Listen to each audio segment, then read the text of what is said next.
अल्हम्दुलिल्लाहि वहदा वस्सलातु वस्सलामु अला मन ला नबिय्य बअदा अम्मा बाद फ़अऊज़ु बिल्लाहि मिनश शैतानिर रजीम बिस्मिल्लाहिर रहमानिर रहीम मुहम्मदुर रसूलुल्लाह वल्लज़ीना मअहु अशिद्दाउ अलल कुफ़्फ़ारि रुहमाउ बैनहुम क़ाला नबी सल्लल्लाहु अलैहि वसल्लम ला युमिनु अहदुकुम हत्ता अकूना अहब्बा इलैहि मिन वालिदिही व वलदिही वन्नासि अजमईन औ कमा क़ाल सदक़ल्लाहु व सदक़ रसूलुहुन नबियुल करीम। दुरूद पाक पढ़।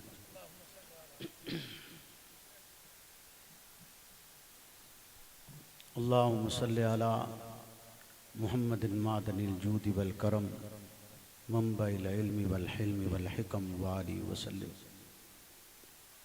है कमाल रुतबा मुस्तफ़ा बलगल उला बि कमालिही, ये असर है उनके जमाल का कशफत दुजा बे जमाल ही। किसी एक अदा की तो बात क्या हसनत जमी व खिसाल ही, वो जिसने खुदा का पता दिया सल्लु अलैहि व आलिही। मेरे वाजिबुल एहतराम दोस्तों बुजुर्गों, आल व सुन्नत से ताल्लुक़ रखने वाले गयूर नौजवान साथियों, खालिक लम यज़ल की बेपनाह इनायत बेपनाह करम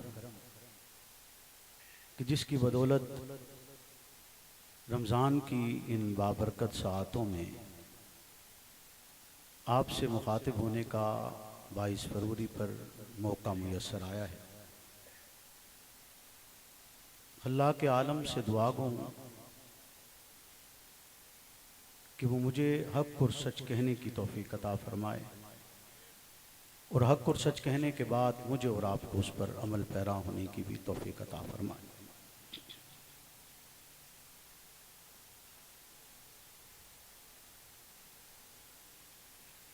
आज का ये प्रोग्राम जहाँ इमाम इनकलाब को खिराज तासीन पेश किया जा रहा है, वहीं इमाम इनकलाब की इल्मी और अमली जिद्दोजहद का एक बाब जिसे गुलशन झंगवी शहीद जामिया महमूदिया कहा जाता है, साल हा साल से ये इदारा अपने बेहतरीन असातिज़ा और अमीर अजीमत के रुफ़ाका के ज़रिए तरक्की के रास्ते पर गामज़न है और मुस्तकिल दीन मतीन की जिद्दोजहद कर रहा है।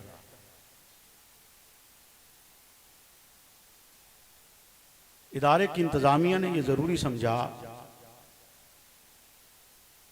कि साल आ साल की होने वाली मेहनत को अमीर अजीमत से मोहब्बत रखने वाले अहबाब के सामने रखा जाए और उन्हें इस बात के मुतालिक बतलाया जाए कि इदारा उस काम और उस रास्ते पर गामज़न है जिस राह पर मुर्शिद शहीद ने उसे खड़ा किया था।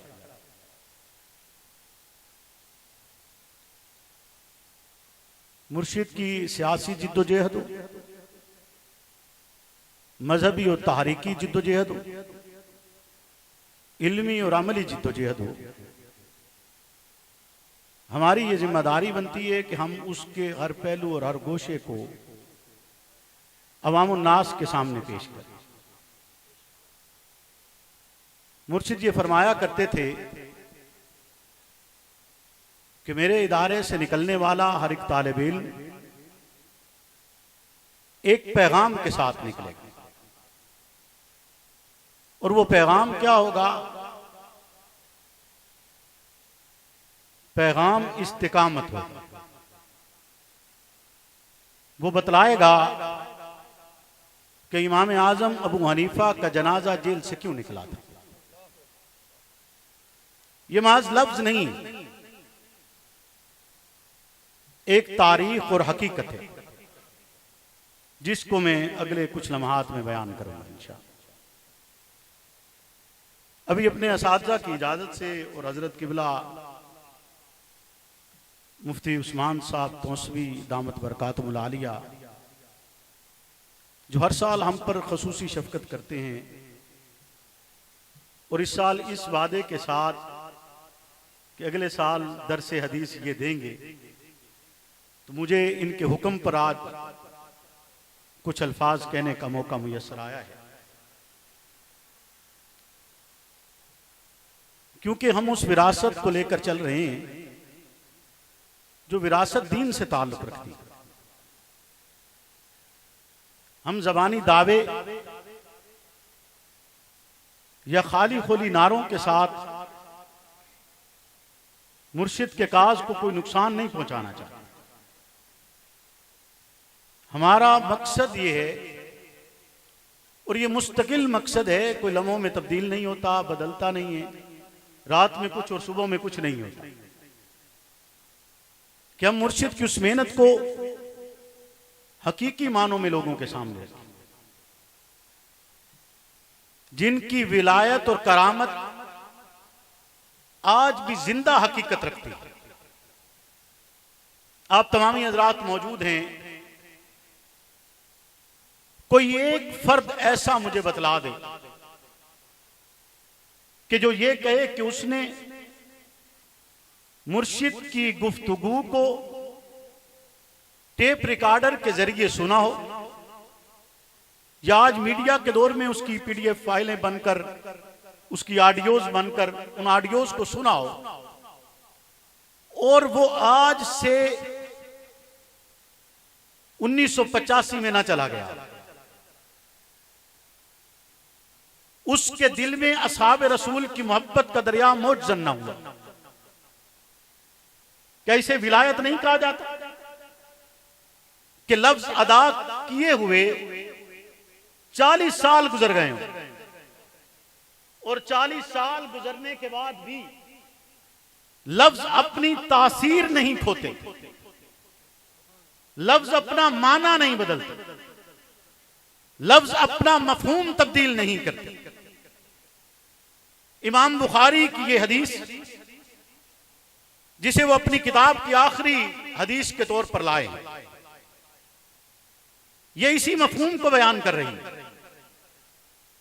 ये बतला रही है कि लफ्ज अपने अंदर एक अहमियत रखते हैं।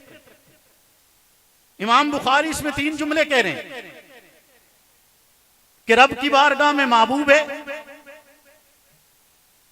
खफीफतानी अलल लिसान, जुबान पर पढ़ने में बहुत आरामदेह,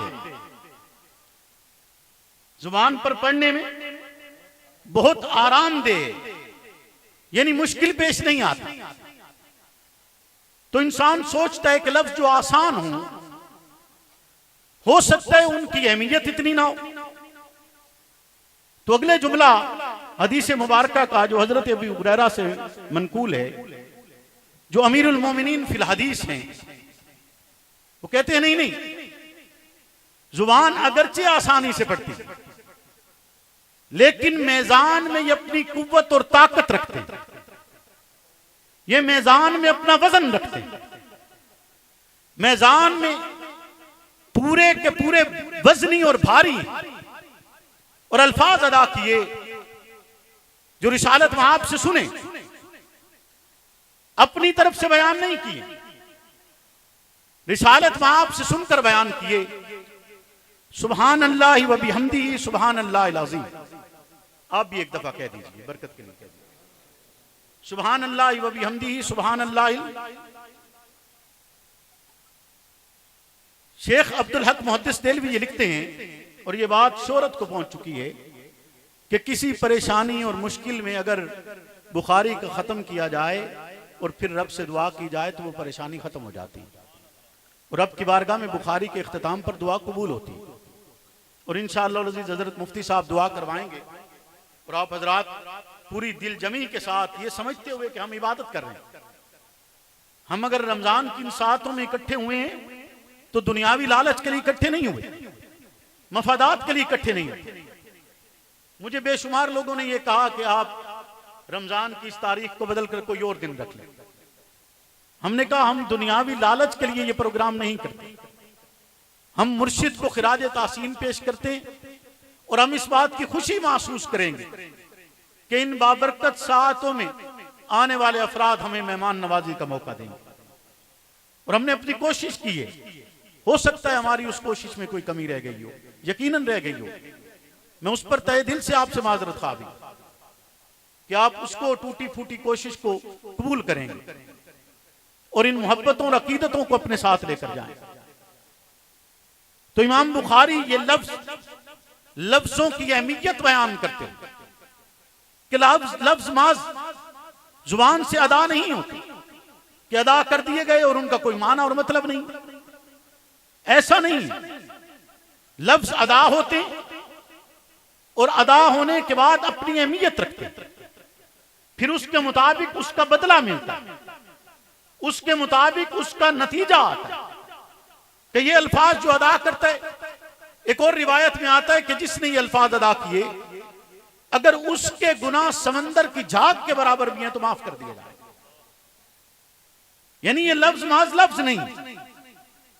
और इमाम बुखारी जो कि खुद फकीह भी हैं, इमाम बुखारी तबीब भी हैं, इमाम बुखारी वली भी हैं, इमाम बुखारी मुहद्दिस भी हैं। इमाम बुखारी इस रिवायत को मोहम्मद बिन इस्माइल बुखारी इस रिवायत को आखिर में लाए और इस किताब को शुरू करते हुए जो पहली हदीस लाए वो इन्नमल आमालु बिन्नियात के साथ लाए। पहली हदीस जिससे लाए वो मक्की, जो आखिरी हदीस लाए वो मदनी। पहली हदीस का उस्ताद मक्की, आखिरी हदीस जो लाए वो मदनी। यानी रिसालत माप के जिंदगी के 23 साला गोशों को बुखारी इस किताब में जमा करें और रिवायात सही तरीन लाएं, उस पे मेहनत करें कि वो बुखारी जो ये कहें कि मुझे कई लाख अहादीस सही याद हैं और ऐसी अहादीस भी याद हैं कि जो जो मौजूएं और मन घड़त है लोगों ने अपनी तरफ से गढ़ी और उसमें से चुनकर वो रिसालत महाब की रिवायात को लाएं, हर एक रावी पे पेश करें, हर एक रावी को तोला जाए, परखा जाए और परखने के बाद सही तरीन रिवायत को लाया जाए। और रिवायत लाने के बाद इमाम बुखारी हो, इमाम तिरमिज़ी हो, निसाई हो, मुस्लिम हो, गर्ज वक्त का बड़े से बड़ा मुहद्दिस हो, वली हो, कुतुब हो, अब्दाल हो, रिवायत रसूलुल्लाह से बयान करे और रिवायत बयान करते हुए हर एक रावी पे बहस कर सकता है। लेकिन जब उसके अल्फाज, अगर वो रिवायत बुखारी की आखिरी रिवायत हो और उसके अल्फाज अन अबी हुरैरा के हों, अबी हुरैरा पे आकर न तनकीद जायज है, अबी हुरैरा पे आकर न तहकीक जायज है, अबी हुरैरा पे आकर न सवाल जायज है, अबी हुरैरा पे आकर फिर कोई बात ये नहीं पूछी जाती कि आया रावी की सदाकत कितनी, रावी की अदालत कितनी, रावी का मयार क्या है, रावी किस कसवट्टी के ऊपर, ईमान की किस कसवट्टी पे पूरा उतरता है। जब सहाबी रसूल की बात आती है तहकीक मुकम्मल है, सहाबी रसूल की बात आती है तस्दीक मुकम्मल है, सहाबी रसूल की बात आती है सवालात जन्म नहीं लेते, सहाबी रसूल की बात आती है मयार मुकम्मल है, सहाबी रसूल की बात आती है ईमान मुकम्मल है, सहाबी रसूल की बात आती है तस्दीक मुकम्मल है कि ये जात, ये वो शख्सियात हैं कि जिनसे जब रिवायत ली जाती है ये रिसालत माप की जात बाबरकात से झूठ नहीं बोलते, रिवायत करते हुए गलत बयानी नहीं करते, रिवायत करते हुए बात अपनी तरफ से मिलाते नहीं हैं, रिवायत करते हुए कोई गलत जुमला नहीं कहते, रिवायत करते हुए झूठ नहीं बोलते। ये आदिल हैं, मयार आदिल हैं, ईमान का मरकज है, ईमान की मशल है, राह रो है उस रास्ते के जिसे सिरात मुस्तकीम कहा जाता है।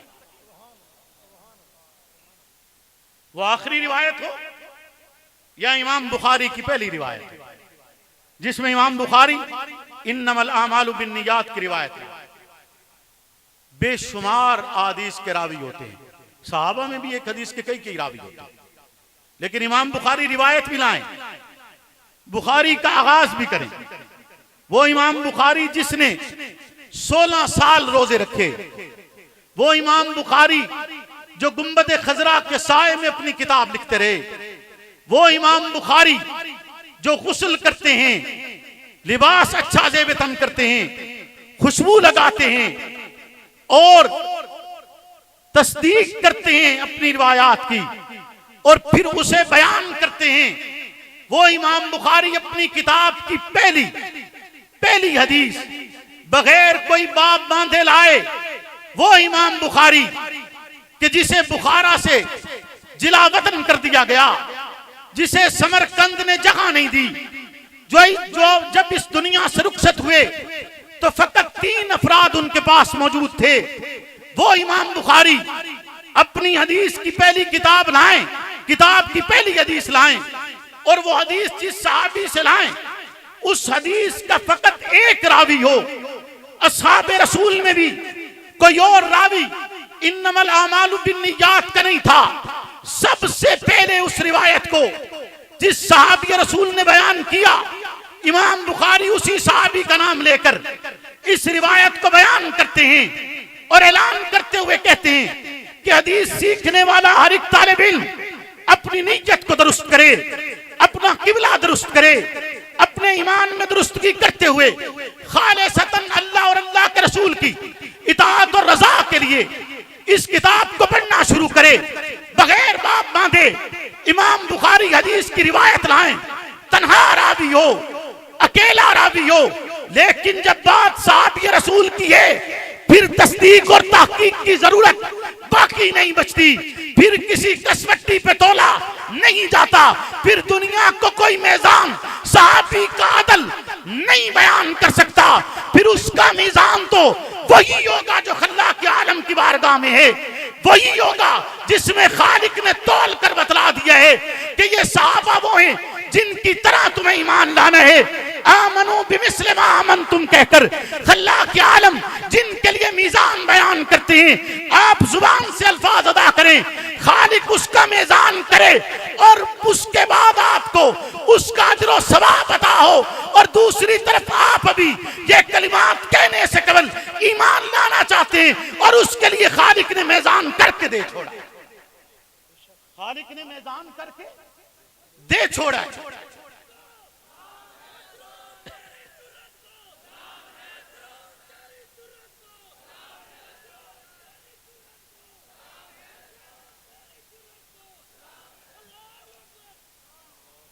और वो पहले रावी जिससे इमाम बुखारी रिवायत को नकल करते हैं उन्हें उमर बिन खत्ताब कहा जाता है।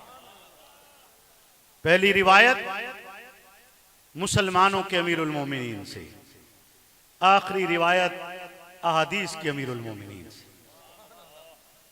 इमाम बुखारी कोई आम फर्द नहीं है,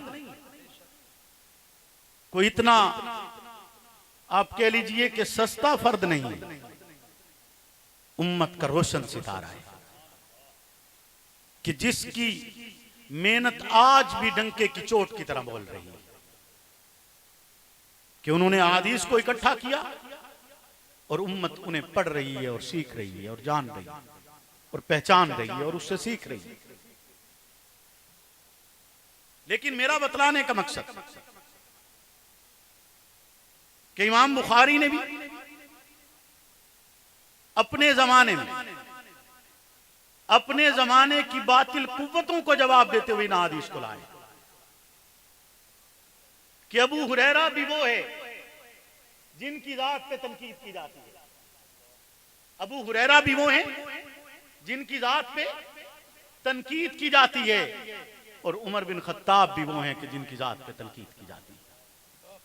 इमाम बुखारी अपनी हदीस की पहली रिवायत उमर बिन खत्ताब से लाए और आखिरी रिवायत अबी हुरैरा से लाए, और इस बयान के साथ लाए कि हर वो बातिल गिरोह जो असहाब रसूल की जात पे तनकीद करता है, उसे बुखारी असहाब रसूल की मदह बयान करते हुए जवाब देता है कि हदीस का हर तालिब इल्म जब सीखेगा, पढ़ेगा, और आपके सामने बयान किया जा रहा है कि दुनिया की सबसे हदीस की सही तरीन किताब, सबसे सही तरीन किताब, आगाज में वो फर्द जिस पे जमाना बकवास करता हो, लेकिन इमाम बुखारी बतला ये रहे हैं कि कुत्तों के भौंकने से कभी चांद मैले नहीं हुआ करते, किसी की बकवास से कभी रोशन चेहरे मांद नहीं पड़ा करते।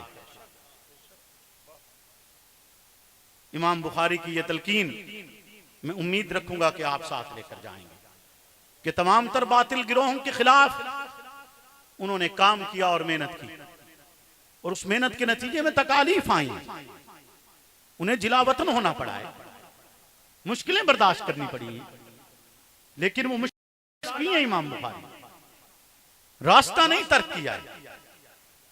इमाम आजम को हनीफा का जनाजा जेल से निकला है, वक्त का हुक्मरान उन्हें कहता है कि ओहदा कबूल कर लीजिए, और वो ओहदा कबूल नहीं करते और जान जाने आफरी के सुपुर्द कर देते हैं, हत्ता कि जहर दे दी जाती है। अमीर अजीमत के ये फरमान कि मेरे इदारे का हर एक तालिब इल्म ये बतलाएगा, ये पैगाम देगा कि इमाम आजम का जनाजा जेल से क्यों निकला था। आज ये बच्चे आपके सामने ये दर्स दे रहे हैं, ये पैगाम दे रहे हैं, इनके असातिज़ा स्टेज पे भी मौजूद हैं और सामने भी मौजूद हैं,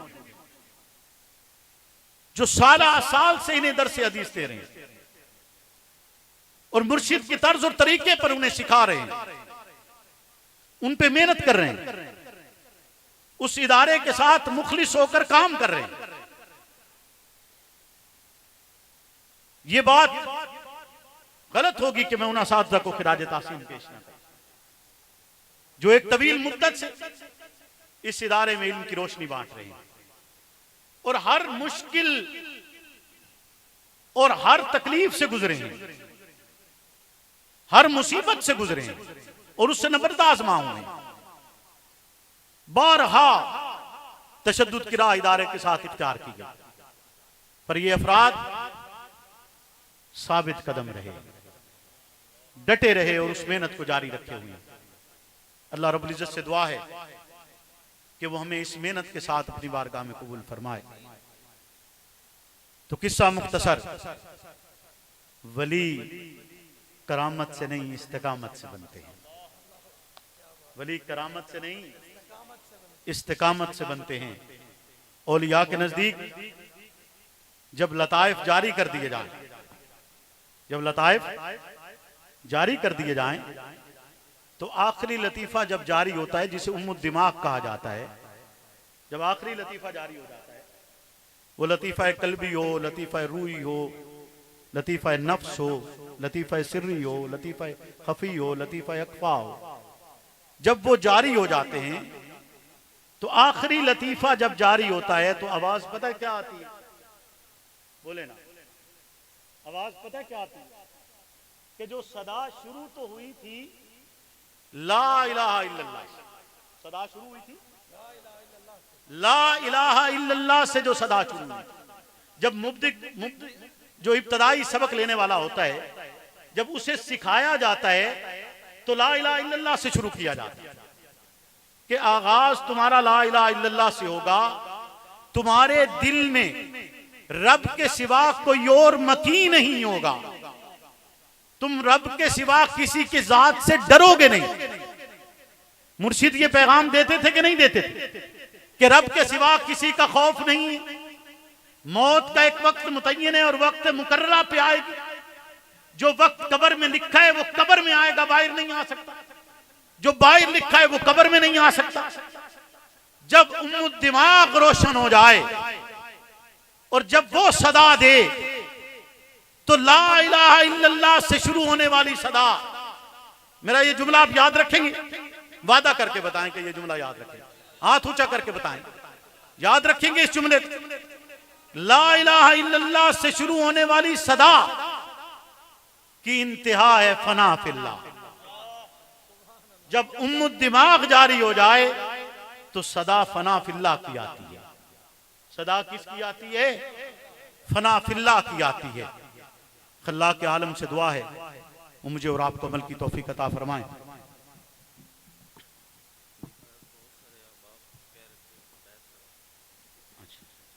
जो हजरात कलिमात बैत पढ़ना चाहते हो वो पढ़ सकते हैं। मुख्तसर तौबा के अल्फाज पढ़ाए जाएंगे, जो पढ़ना चाहते हो वो पढ़ सकते हैं। अशहदु अल्ला इलाहा इल्लल्लाह वहदहु ला शरीक लह व अशहदु अन्ना मुहम्मदन अब्दुहु व रसूलुहु। तौबा करता हूँ मैं गुनाहों से, सगीरा और कबीरा गुनाहों से। नियत करता हूँ मैं आइंदा गुनाहों के ना करने की, और नियत करता हूँ मैं अल्लाह और अल्लाह के रसूल के तरीके पर चलने की। नियत करता हूँ मैं अल्लाह और अल्लाह के रसूल की इताअत करने की।